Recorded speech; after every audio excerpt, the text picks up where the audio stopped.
Hi, Gary Klaban here. You know, I like things simple. I was taught a long time ago that 95% of the reason why someone's in a fear state is because they either are not going to get what they want or they're going to lose what they already have.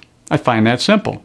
What's a simple way to figure out if you're going to lease a car or not? 3 questions. First one, are you buying new or used? If you're buying used, no lease. Second question, are you going to drive that car for more than 3 years?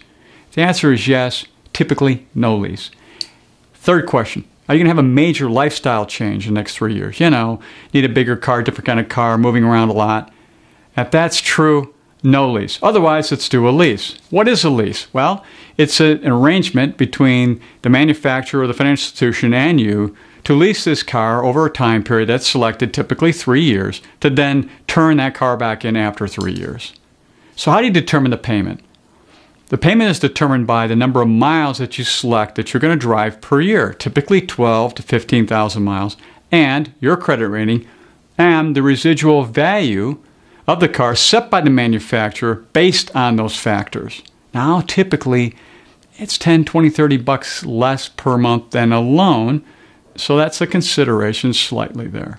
But what are the pros and cons of a lease? Well, the first one is you get the full 3-year manufacturer's guarantee from the automaker, which is great. Second, no major maintenance typically. That would be brakes and new tires and that kind of thing.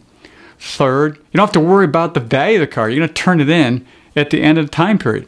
And fourth, you're not locked into a 72-month long loan.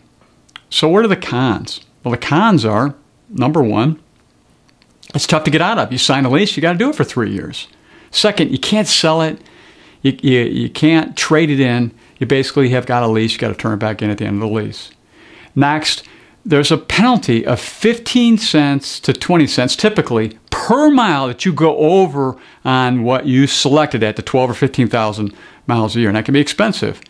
And finally, the fourth con is you're handcuffed by those numbers of miles. Like I was talking about the lifestyle change. So in review, go through the 3 questions. If you get to the lease, look at planning your situation, look at the pros and cons, make a decision to determine if you're going to do that.